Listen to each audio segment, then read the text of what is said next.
Hi అండి, అందరికీ నమస్కారం. ఈరోజు మనము 9వ తరగతి తెలుగు పాఠ్యపుస్తకంలోని పాఠం, ప్రక్రియ, ఇతివృత్తం, కవుల గురించి తెలుసుకుందాం.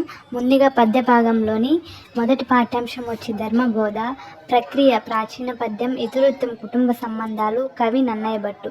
రెండవ పాఠ్యాంశం చైతన్యం, ప్రక్రియ గేయ కవిత, ఇతివృత్తం సామాజిక బాధ్యత, కవిత తాపి ధర్మారావు.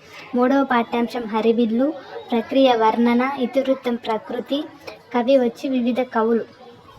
నాలుగవ పాఠ్యాంశం ఆత్మకథ, ప్రక్రియ వచన కవిత, ఇతివృత్తం స్వయం కృషి, కవి ఎండ్లూరి సుధాకర్.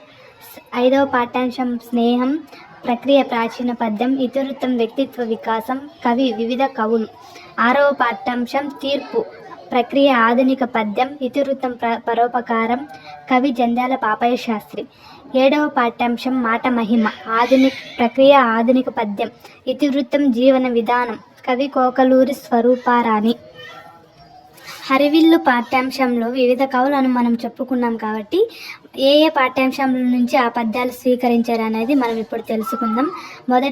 మొదటిగా ఎర్రన రచించిన హరివంశం, రామరాజభూషణుడు రచించిన వసుచరిత్ర, మొల్ల రచించిన రామాయణం, కూచిమంచి తిమ్మకవి రచించిన రుక్మిణీ పరిణయం, దాశరథి రచించిన అమృతాభిషేకం, శ్రీనాథుడు రచించిన శృంగార నైషధం, అల్లసాని పెద్దన రచించిన మనుచరిత్ర, వీవూరు వెంకటాచార్యుడు రచించిన విశ్వకర్మ పురాణం, పాల్కురికి సోమనాథుడు రచించిన పండితారాధ్య చరిత్ర గ్రంథాల నుండి హరివిల్లు అనే పాఠ్యాంశం రూపొందించడం జరిగింది.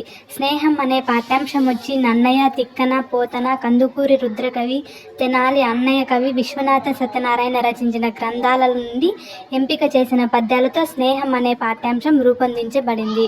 ఈ విధంగా పద్య భాగంలోని పాఠ్యాంశం, ప్రక్రియ, ఇతివృత్తం ఎక్స్ప్లెయిన్ చేయడం జరిగింది.